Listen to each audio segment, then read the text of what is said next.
We're with one of my favorite artists, someone I've had a chance to work with a little bit recently, and I think she's got a lot of skill and a lot to share with you guys, Briana Cisneros. And Briana is a global ambassador or North American ambassador with Wella Color. She's pre-colored her model Vlada, so we'll get to see that finished look. But today she's going to be cutting for us, so I'm super excited for that. As always, I'll be looking for your questions here and giving you guys shout outs. Let us know where you're watching from, ask your questions, and I'll be sharing them with Briana. What do you got going on today? Well, I was thinking that today we would I wanted to do a shag haircut and a pixie if they had a baby. A shagixie? A shagixie. Nice. Or a micro shag. I think someone coined that Yeah, phrase. that sounds better. Right. Let's get rid of the shagixie. Yeah, I don't know. That one might be here to stay. So, so what I'm going to start with is I'm actually going to start in with the shaggy bang. When I'm approaching a haircut, I really like to start where there's the most impact and build off of that. I start where there's a lot of impact, or maybe even where there's certain details that I'm just nerding out over. So if I'm like, oh, I'm gonna love this detail, I make sure that I pay a lot of attention right off the get-go to those areas. So I think her shaggy bang is gonna be the biggest impact, so I wanna start there. I wanna walk you through just quickly the sectioning. I took a horseshoe section just below the parietal ridge, and I took it a little bit lower because I do want to keep it more of a shaggy look than to pixie. And the higher you take that, the more you're removing from here and the less hair that you have to work with up here, right? So I took it a little bit lower. I also sectioned off right here, right at the top of the crown, a radial section. Okay, so what that leaves me with is this moon-shaped section in the back, right there. And so the reason I have the back section like this is just a reminder for me that this is where she has some of her lengths. Typically, I would leave some of these details down here, but she had an undercut. So I'm making sure that all of the little parts that I love, these are some of those details that I was speaking into, that I want to kick out and do something fun right there. I'm making sure that I can section that away and remind myself, hey, don't touch those, right? Which is why that's the next thing I'm gonna cut. I'll cut the fringe, and then I'll cut these details, which I also have in the front here.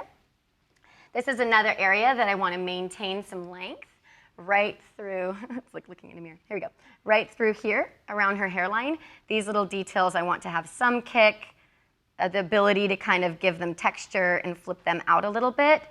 And then the in-between areas I need to collapse the weight and collapse it down and just kind of take away a lot of that bulk. So I'm gonna start in on her fringe area, or bang area, depending on what country you're from, right? Have you ever heard it called a pony? A pony? Yeah. No. When I first started cutting hair, one of my very first clients on my first day on the floor was a German stewardess. Okay. And she kept asking me about her pony. I had no idea what she was talking about, but in Germany they call that sometimes a pony. That's so like opposite of what I think of a pony. I you think it's back at the here back. somewhere, Yeah, not but on ponies the front. also have the hair at the front too. Okay, if you think you're about right. it. You're right. But that's called a forelock on a horse. Just in case you're wondering. Dressage. So we have a lot of love coming in. We've got some good friends watching. Marina Lantos is excited to see you cut. Marina. She's a big fan of your work. I'm a big fan of her work. Yep. We've got people watching from all over the world. I've seen some flags. I don't even know what they are.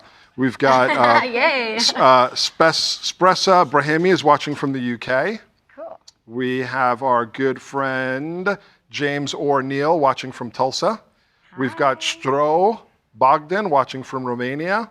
Sweet. And again, this flag, I'm not sure what this one is. Does anyone know what that one is? We'll have to translate. Austin, Texas. Yeah, translate the flags, guys. Let us know where you're watching from, but also questions. You know, that's what this is all about. Yes. Hairbrained is here to share this incredible education that Wella provides through artists like Briana.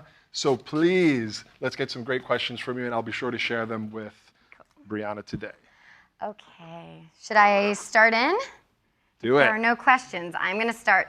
This little section here is so near and dear to my heart because it is what I build my entire shaggy bang after. And honestly, when this isn't cut a certain way, even on myself, it's kind of like a make or break it for me in a fringe section. So it's this small little triangle, and I'm gonna go in with my shear. And the reason I wanna use my shear is because I want to actually maintain a little bit of the I want it to be really solid. I want it to feel solid. I'm gonna stand over here so you guys can see better.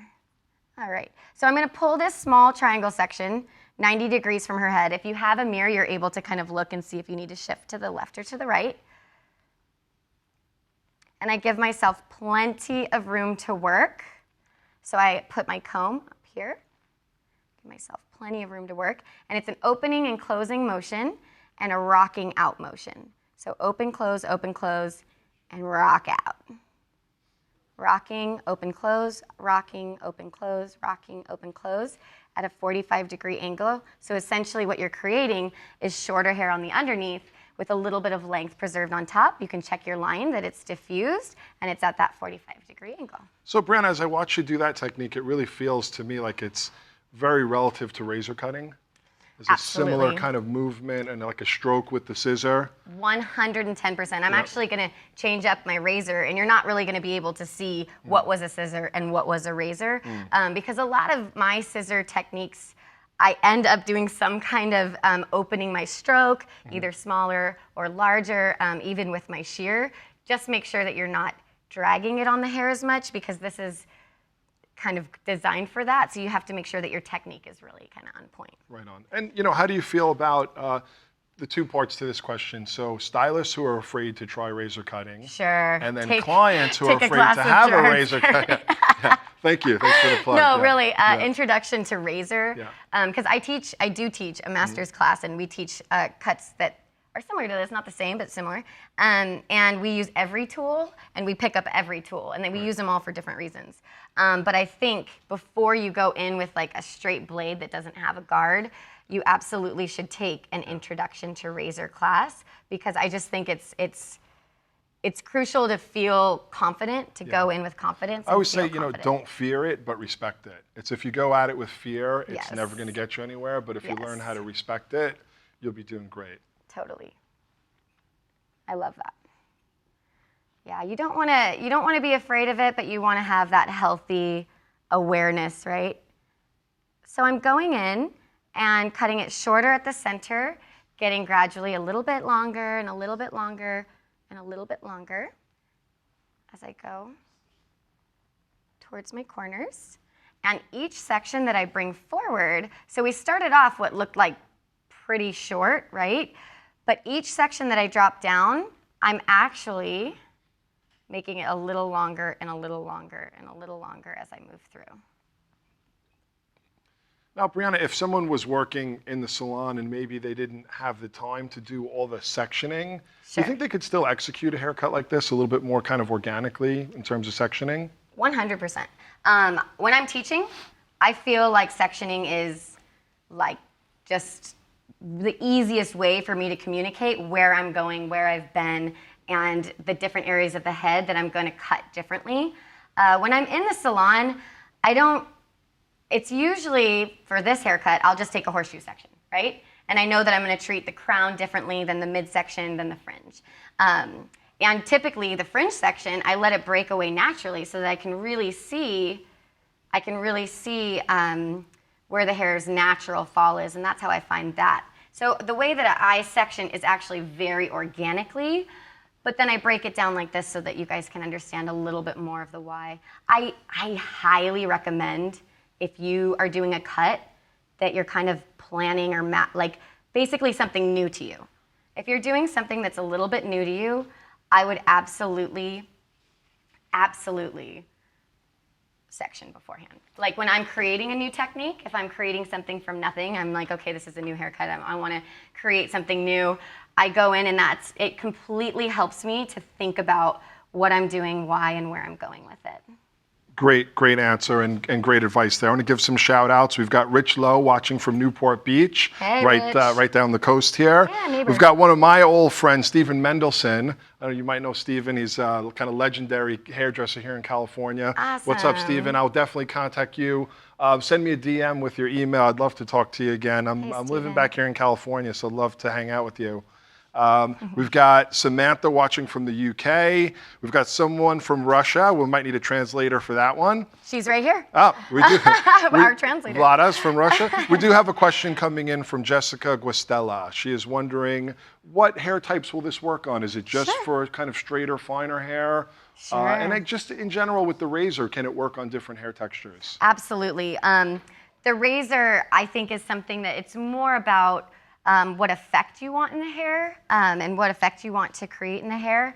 But she has a little bit finer hair, so I am going to be switching between my razor and my scissor just because there's certain areas that I want to really strengthen. And there's not one tool better than the other. I really don't. I really think that the best thing you could do is to free yourself up to just totally be able to use all of the tools available to you. It's not the tool, it's the person that's using the tool. It's the person that's using it. It's the tool that's using the tool. Yeah, right? So guys, if you're loving this education and you're getting a lot out of it, do us a favor, hit that share button so your friends, fellow hairdressers can also learn, because we've got some special stuff happening here.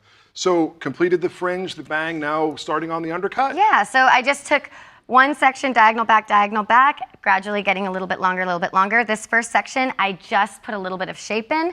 I didn't take very much length off at all. I'm gonna make sure the camera can see you there. I'm directing this straight out. This is another one that actually I'm gonna come above my fingers, and I'm gonna take out a little bit of weight and just kind of texturize the length away. So I'm creating kind of like a little bit of a channel cut and then an end piece. Channel cut and then the length.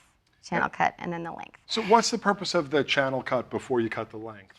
So the purpose of that is that I want this to really break up and have this really piecey effect. So I went in aggressively with my channel cut. It wasn't just to remove weight, but to actually add texture right here.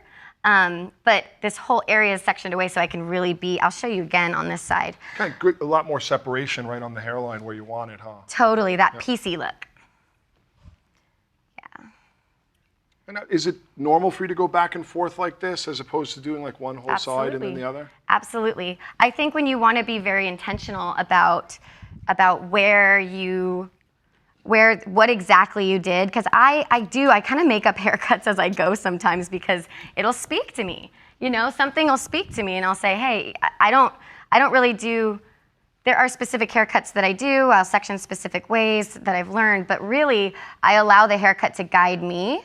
So if I did something on that side, it's because I saw something that I wanted to do a little bit differently than I initially said I wanted to do. So I'll come in on this side and I'll just give myself the freedom to come in and just do it straight off. It's kind of essential to have that. That's the difference between cookie cutter and kind of organic, beautiful hair. Even though you start off with a plan, you need that freedom to adapt, yeah? Totally. And when you're doing that though, like when you have that freedom to adapt and you're adapting, I prefer to do one side and then the other, because then that way I'm able to not forget what I was being so creative it's kind of like in doing the moment. a rough sketch. You can't like do the whole side of the rough sketch and then come over it. You have to get the basic form in and then do the detail. Totally. I'm going to move this tray over just so I have some Awesome. water If you're bottle. just joining us, guys, we're here with Briana Cisneros. We're at the Wella studio. You can tell by all the fancy camera work and lighting. We upped our game today for you guys.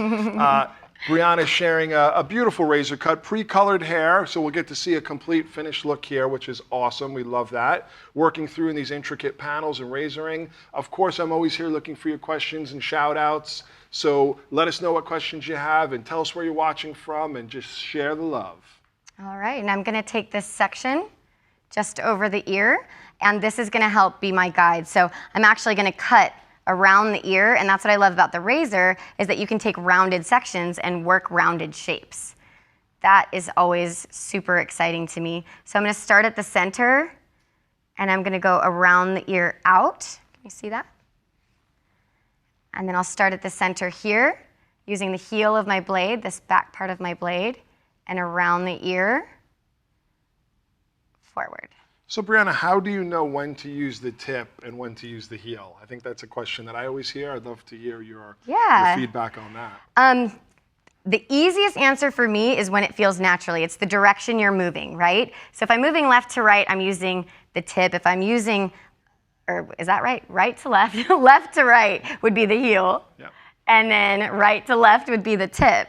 So to me, it actually does feel natural. If you think about coming in this way and you're trying to use the tip of your blade, this is just in the way, right? So get it out of the way and use the heel. This part, if you're using the heel, the tip is gonna be in the way. So just, if you think about it and kind of break down the reason why, that always helps remind you, oh, wait a minute, this seems a little awkward. Maybe I'm doing it wrong. So June Francis is watching from Ohio, and she's wondering if hair with a lot of calyx can also have a short haircut. Is that possible? Oh my gosh, it's the best. It's the best, yeah. With the right products, right? Yeah, with the right products, with I just love some good hair texture. Like Vlada here has great little wave to her hair, just a subtle little wave that's really gonna help us. It's really gonna help what we're doing. And then as far as calyx go, my favorite one is in the crown. Like that calyx in the crown, that like swirl. And when you just cut the haircut off of that, automatic height, automatic root direction, really. You get this really, really awesome root direction. So I'm over directing everything to the center. I want most of my shape to be collapsed here above her ear. And I'm letting these be preserving a little bit of the length right behind her ear. If you guys can see that, right behind her ear. Right? So I'm coming through. Now in this nape area, I actually kind of want to preserve a little bit of what's there and just break it up. Because initially I was thinking I would leave this longer through here, but she had a grown out undercut. So I need to come from further up, and then this is actually gonna be the hair that I would have kick out at the nape. I have to travel further up, and that's another one of those adjustments that you make, right? It's another one of those adjustments to be like, oh, okay. So I'm reaching in again, and I'm channel cutting, and then I'm establishing length. Channel cutting and then establishing length. So simple question, but I think super important. What's the tension like when you're cutting here? I think a lot of times people think razor cutting is really about loose cutting, but it doesn't seem very loose to me what you're doing. No, not at all.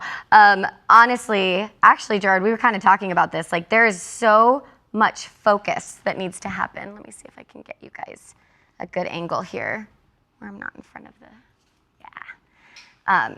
So much of the focus attention is just in your fingertips. And it's like you get to forget about the world around you and you have good tension on that hair. So once I start to lose my grip in my knuckle there, I regather it and I'll add more tension. And if I need even more tension, you can use your fingertips and actually pinch the hair so that you get even more tension. Tension's super important because then you're able to be more precise. Can you tell us a little bit about the actual razor that you use? Because I think, again, it's very specific to this way of cutting. Sure, yeah, it's just it's a straight blade, the Pilar feather razor. I really love, I actually have used my Arrojo razor for a long time in New York. That one, it's very, this is exactly it. Yeah, it's a feather plie. It's a feather plie, there you go. Yep. That's the correct way to say it. Yeah. There you go. And again, it's very specific. This type of cutting was kind of evolved around the tool. Yeah. There are a lot of great razors to work with, guarded, unguarded, folding, not folding.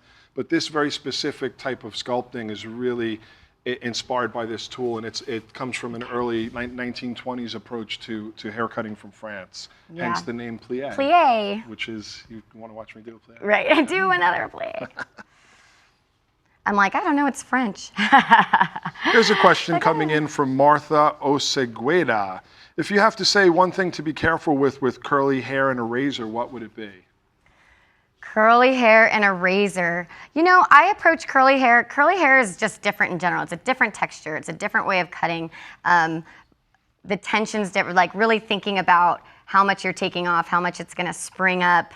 I like cutting curly hair with a razor. To me, a razor is more about the effect you wanna give as opposed to like, would you cut curly hair with a razor? Would you cut straight hair with a razor? Would you cut fine or coarse or thick?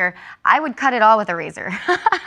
I think it depends on how you use the razor and what effect you're giving it. So really it's more a matter of how are you cutting that hair. So I'm gonna leave this little bit of detail. I always liken it to bleach or high lift color or something like that.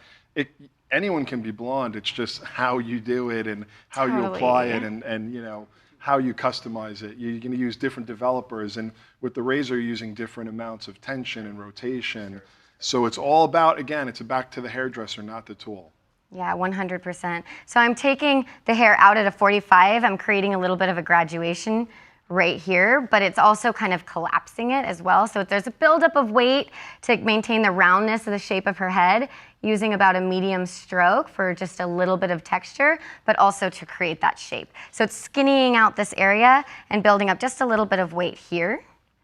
And then I'm being very cautious because I've already cut this area to not go too crazy, right? In those corners, because I want to make sure that I maintain those fun pieces. Cool. And then I'm just going to over direct this a little bit because this is actually going to get included and absorbed into that as well. Some more great questions coming in from Jessica Guastella. She's wondering how often you change your blade. I change it every haircut, or you can get away with every other haircut. But I like to have a fresh blade. I like the feeling when it's like clean. Sharp as can be. Sharp as can be. Yeah. But sometimes it's interesting though. If there's somebody that has a specific hair texture and you want like the slightest bit of drag, sometimes I actually, or if I'm softening around the nape area or cutting some hair just to make it really soft and using a little bit of the flat, sometimes I like to have a little drag. Sometimes people keep two razors, not blades, but two razors in their kit, knowing one that's maybe got two haircuts on it and then you kind of keep alternating. 100%. So you've got the real sharp one for the detail work and you've got the slightly dull one for the rougher edges. Yeah, for sure. I love that. And I'm all about having a million tools for different reasons. All into it. So over her ear, going around her ear, creating a round shape, short to long. See that right there? And this is just a great guide to use as well, because you're able to cut. I always cut what's like important to me. I'm like around her ear. That's really important to me. And then I just so happen to create a guide for myself, right, when I'm working through here. But I always cut the areas that are just really important to me. Like I want to see this look a certain way. I'm going to attack it first. You know, but back to that same thing, the difference between good and great is so subtle. But with a short women's haircut, this can all be great. And if it's not good around the ear, it's not going to grow in well. It's not going to feel good. And having short hair yourself, I'm sure you can attest to that. The bang, the hairline can be great. But over the ears, if it's not right, it's like you need a haircut in a week. Totally. Yeah. I've gotten pretty picky. Yeah, I bet. Short hair is so wonderful for the same reason I love blondes, is that you can see everything. You know what I mean? Like you can see it all. It's all right there for you. So all of this color that we did in her blonde and all of the little like nuances and all of the details, I like showing that off. I want to show what I can do, right? I'm gonna turn her this way so you guys can see a little more. So what's your day-to-day like now? I know at one point you were in the salon a lot, but I think your career's evolved a little bit. What are you up to these days? And evolving. Yeah. I mean, it is just, I feel like for me, my career is evolving as fast as the industry's changing, which is fast, which is good. You know, I think it's healthy to embrace the change that is in the industry and to kind of just go after it. And so for me, that's kind of what I'm doing. And I encourage a lot of people to do it too in their own way. I'm passionate about teaching. I've got my workshop Evolve thing that I do. Tell us about that.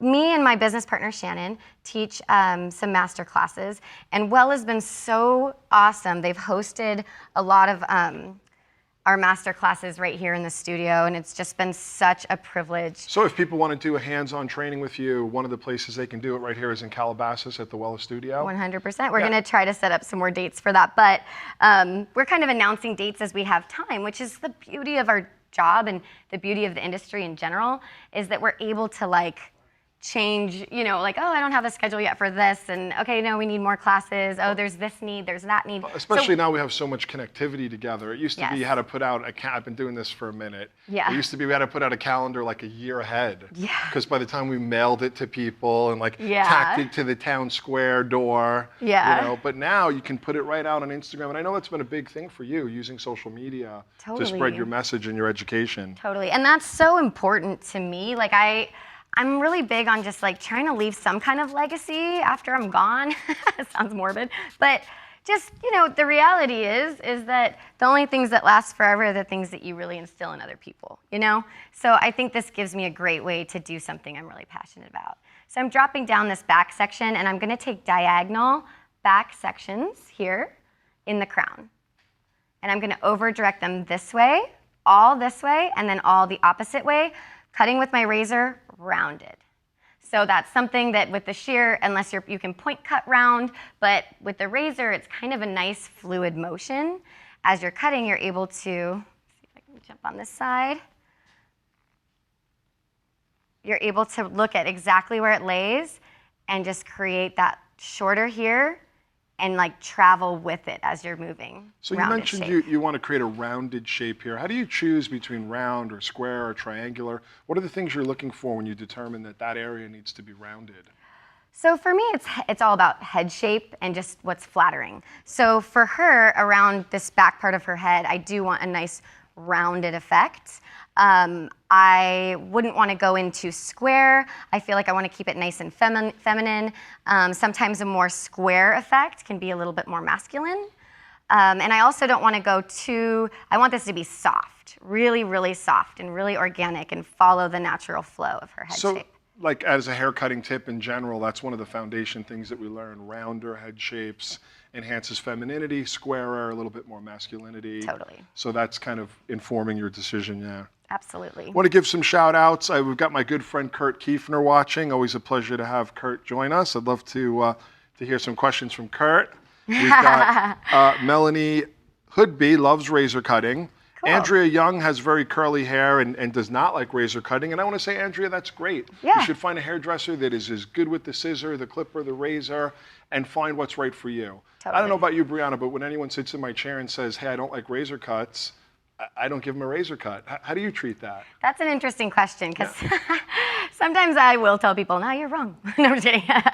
but in a way that I'm with you, Gerard, in the sense that I'm like, hey, that's absolutely fine. I'll use the scissor, but I build that trust in the relationship. Once you build the trust. I build the trust with my clients. If after they've returned to me, they know that I have nothing but love in my heart for them. They believe in your skill set, your skill level, and they've come to just kind of buy into whatever it is that you're selling. But you're not selling it. It's because you really believe the fact that I want to use the razor on you for this specific reason. I think you just touched on the most important thing there is to say. If you want to be a successful hairdresser, you have to learn how to gain trust. And you learn that through communication and respect for your client's wishes. And then, of course, technical ability. But they always take that for granted. Oh, yeah. They don't necessarily, they don't know how good you are technically. They just know how you communicate and if you respect their wishes. Yeah. Once you get that trust, then you razor away. Yeah, and speaking of, I'm going to switch to my scissor right now, because I'm actually just going to strengthen up some of these pieces for her, because we just pre-lightened her hair. And so it's kind of just getting a little, I want it to look like it has like kind of a little bit of something going on here, just a point cut, just a bit, and add some deeper texture and strengthen up the ends. So do you mix the scissor and the razor a lot? All the time, yeah. I literally, as I'm working through a haircut, that's something that is just very, very me, is to just constantly be going back and forth between tools. I'll even use my my guarded feather razor, this guy. Where did he go? He's here somewhere, right here, in just certain areas, right?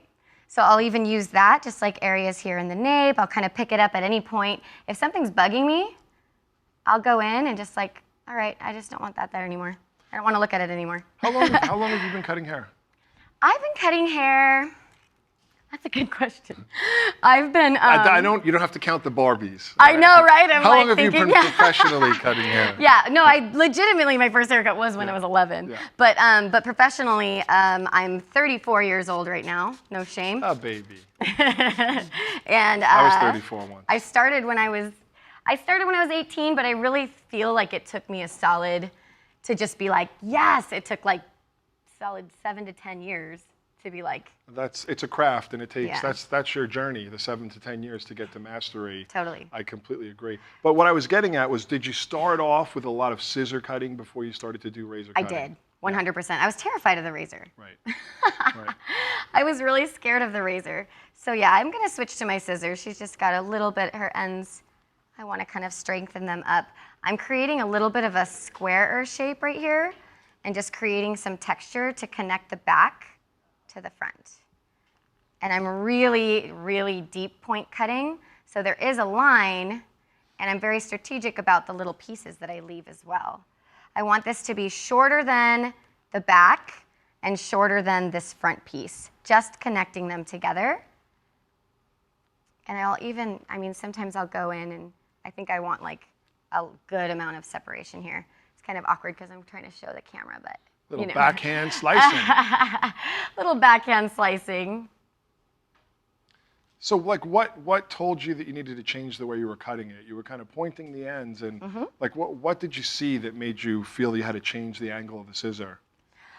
So as I was pointing in this way, it felt very natural, and I can point in is one thing, but I was actually doing a little bit of a C-shaping motion to remove even more weight and create even more separation here, so you get these really cool like pieces, so you can see kind of the undercut in between them. So that was important to me. And again, it's not something you planned out on paper, like Nope. first I'm going to point and then I'm going to do this. So Yep. that's where the mastery comes in, having done it for long enough to recognize what needs to evolve in the technique. Absolutely, and I'm starting to elevate a little bit higher as I work up.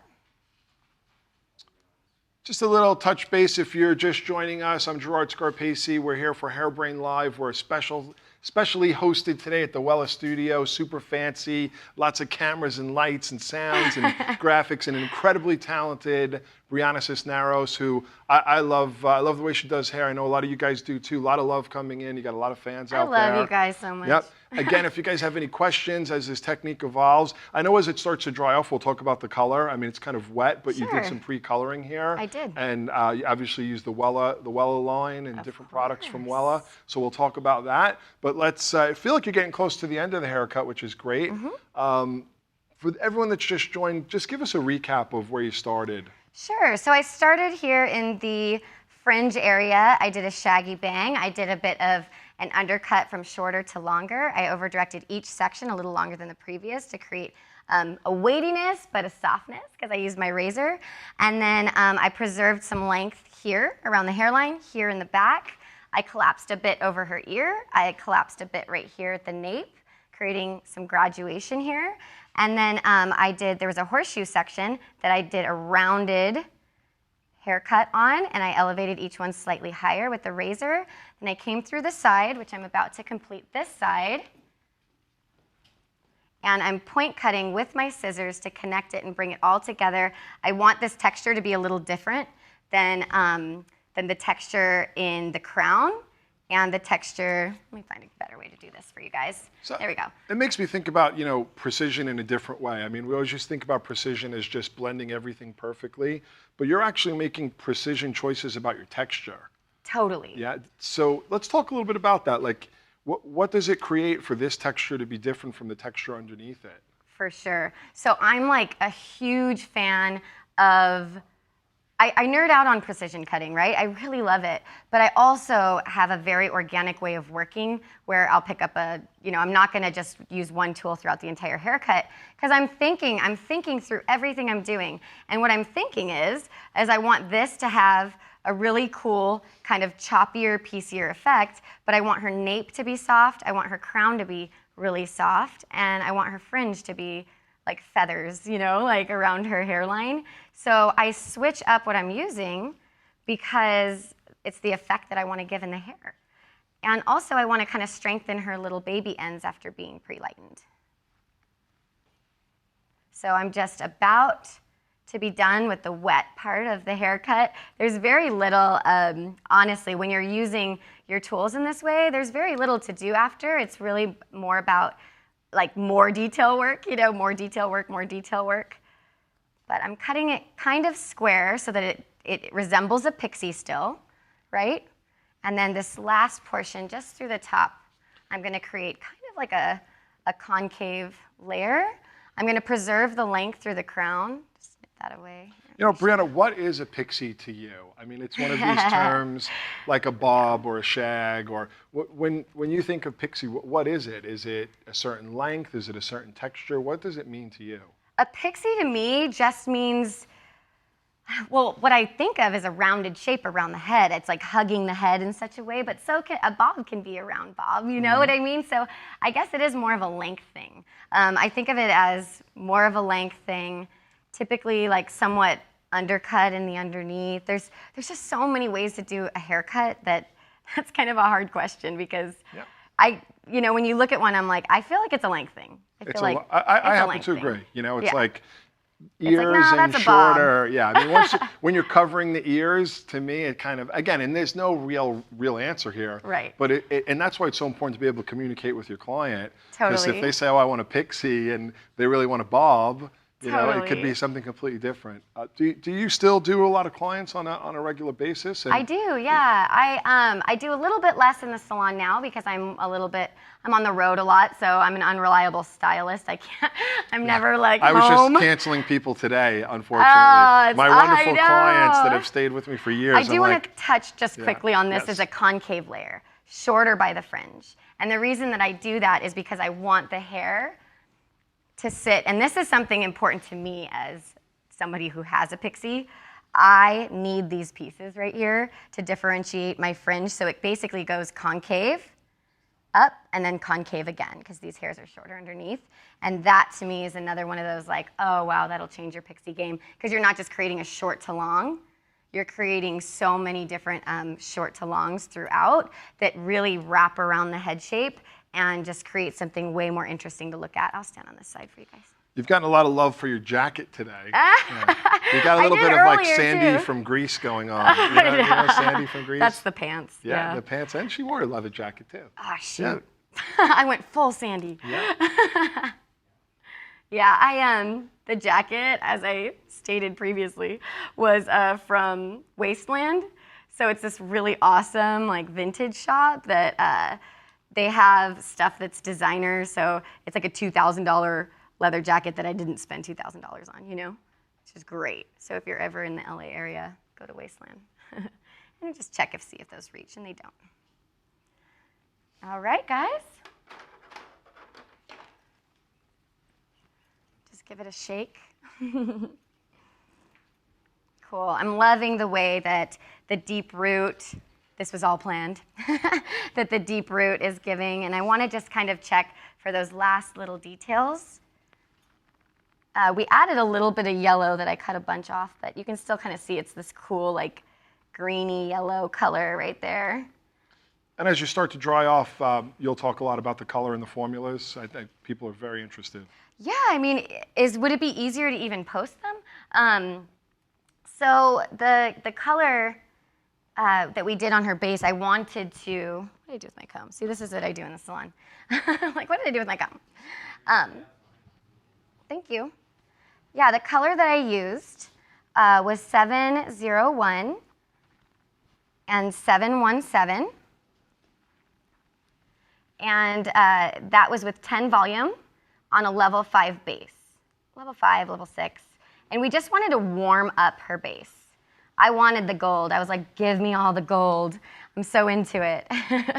So I'm just going through the nape area, just softening that further. But yeah, I was really stoked to incorporate some gold in her base because I felt like with the pale, soft pink, it would just really bring that out and create something beautiful. Yeah, I'm liking that. Yeah, and we'll totally post the formulas. I just took a picture of your board. We'll post it up so everybody can see it. Cool, cool. Yeah, and the end color was really fun. Everything was coalesced on perfect. So it's actually a permanent color that I did through the ends with a pastel developer, which is exciting because I love mixing things that are like just a mixologist kind of thing. So we used a level 10, and it was a 9-stroke 5 and a 9-stroke 6. Just a little bit of 9-stroke 6, predominantly 10-stroke 9-5. And then a tiny little pea size of 5-5, which is a level 5, intense red violet. So it's a 4-6, 5-5, 4-6. And just a pea size, and that's what gave it even more of that pinky hue. How you guys doing out there? Great, lots of love coming in. Judy Malon says gold is so underrated. These days, right? So this Yep. side's a little shorter because she had an undercut. So I might even undercut this even a little more. Undercut the undercut. I'm gonna undercut that undercut. Like Courtney these Bright pieces, yeah. from Hairbrained is watching. Awesome. Keeping Hi. us on. Amber Cook says she loves it. It's super inspiring. Thanks, Amber. Yay. Super cute, says Donna Carr, and lots of people have liked and agreed to that Come comment. down here so you guys can see. So now as you get into these little final touches, I mean, this is where it gets to be like, how do you know when to say when? You know, right? Isn't that the trick, right? Isn't that the trick? It's like it could always be more perfect, right? So I'm coming in here and I'm just kind of channel cutting. We're very close to being done. I'm always close to being done when I kind of bust this guy out. Is that now because as the hair is maybe drying off a little bit, you find it, you know, more comfortable to work with? Or? Yes, yeah, because I don't necessarily go in with a straight blade on dry hair. Yeah, so it tugs a little on dry hair. Sure. Yeah. So for this, I like to, it just helps me kind of like soften it and get that little finessed finish. I know, each tool has its own thing, right? It just creates something a little bit different than the next thing. Well, that's what makes it really super interesting is that, you know, as a craftsperson, craft hairdresser, you can really explore. And as your career goes on, you can keep trying new things. Like we were talking about before, I didn't touch a razor for the first 10 to 15 years of my career. Yeah. And now it's what I'm known for. So it's definitely something that keeps you going. So I think we are going to dry her off. Are we going to dry her later, or are we going to dry her? Yeah, dry now. Dry it now? Yeah. Okay, cool. Hang on, I think we're waiting for a blow dryer. I'm gonna get some product going in there. I'm gonna use, this was my cutting lotion too. The Perfect Me is a great, it has like just the right amount of slip. It has subtle hold. So I'll use that as I'm working through with my razor. So I put about this much on her hair. Especially on the ends, because it just like really allows your razor to glide through really with tons of ease. So, so I'm going to use a little bit more of that, and it'll just help kind of like moisturize her ends just a bit, and then also give it just enough grip. She doesn't know what she looks like. Oh yeah, you do. You have a big, huge screen. monitor. Yeah. What do you think so far? Oh, I love it. Yeah? Yeah? So good on you. When I saw her face, it was so funny because I'm thinking, oh my gosh, this is like my haircut. You know, like it's kind of like my hair. And so I was like, people are going to think I only do one thing. Or like that I'm only into this right now, right? It's amazing how just a little bit of product like her. completely transforms the texture. Oh, 100%. What did we use here? So that was Perfect Me. Perfect Me. Yeah, Awesome. by You can Amy. see that one there. Wella's Amy. So you can see how these little pieces underneath just add that extra bit of like texture too. So if you can just even, sometimes I like to actually dry it more organically, and then I go in just with the details with my blow dryer. But this is a perfect example of, they were saying, well, what about my, what about my pixie? What about, is a pixie okay for people with calyx, right?